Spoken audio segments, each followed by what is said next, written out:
Hey everyone, and welcome back. If you're trying to figure out how to scale your organization efficiently without just burning cash, you are definitely in the right place. In today's explainer, we're diving into the case for customers growing businesses. We're going to explore a massive strategic shift, and it's all about moving away from those hyper-crowded marketing landscapes and instead designing powerful, self-sustaining, customer-led growth loops. Let's get right into it. I want to kick things off and really grab your attention with this one number, 1.3 billion. That is the absolute staggering amount of websites currently out there competing for visibility every single day. For most small to medium businesses, trying to navigate the SEO landscape is honestly just like playing the lottery. Think about it for a second. Fighting tooth and nail just to rank on page one of a search engine, it's a total war of attrition, and statistically speaking, it's a battle you're highly unlikely to win. It requires immense resources just to get a tiny bit of visibility in an ocean of 1.3 billion other sites. Section 1. Searching versus inviting, covering stages 8 and 9. So, this paradigm shift is absolutely crucial, and it's really the core of stages 8 and 9 of the DTHT roadmap. You have to realize that SEO is inherently passive. You optimize a page, you hit publish, and then you wait. You just wait for customers to stumble upon you through a search bar. Customer-led growth, on the other hand, is entirely active. You aren't sitting around waiting. Your actual customers are out there bringing fresh leads right to your doorstep. You're tapping into the single most trusted marketing channel on planet Earth, word of mouth. Section 2. The referral advantage. Exactly why your advocates matter. When you compare these two approaches, there is just a massive gap in performance. Customers who are brought to you by a referral actually boast a 30% higher conversion rate than cold search traffic. I mean, let that sink in for a second. A 30% higher conversion rate. The reason is simple. When someone gets invited to try a product by a colleague or a friend, that initial trust barrier, it's already gone. They aren't cold traffic suspiciously trying to figure out if you're a legitimate business. They arrived pre-qualified by someone they already trust. It is vastly more efficient than trying to convert some random click from a search engine result. Section 3. Built-in virality. Using your products as marketing. To really understand this, we analyzed 21 global success stories, and we grouped them into actionable patterns. Let's start with products that act as their own marketing tools.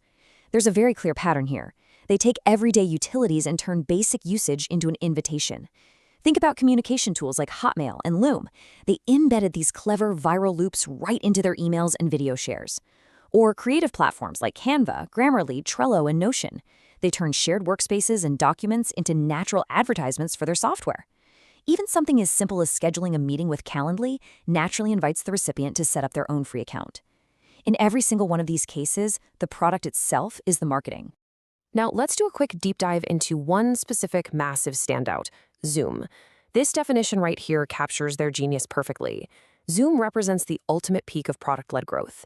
They made the meeting experience so incredibly frictionless that participants almost inevitably became hosts themselves.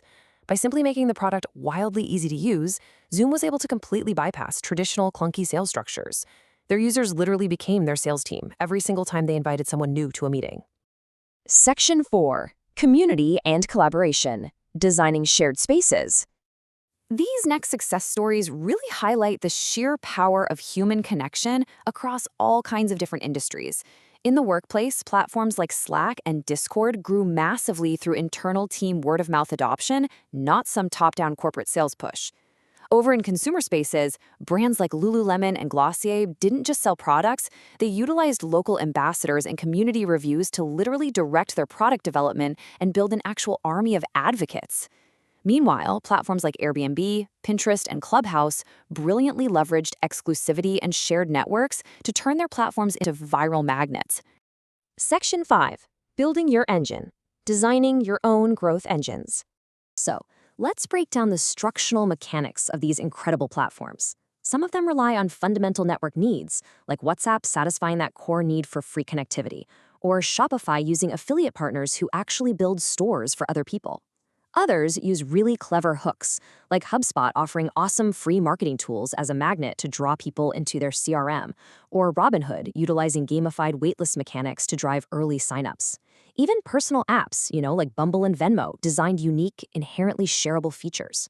All of this proves that if you build the right incentive structure, you create a massive self-sustaining engine. As you wrap up this explainer, I want to leave you with one final provocative question. Take a second and really think about your current strategy. Are you waiting to be found, or are you designing to be invited? Are you still relying on the passive SEO lottery, or are you finally ready to start building your own active, customer-led growth loops? Thanks so much for joining me to explore this data today.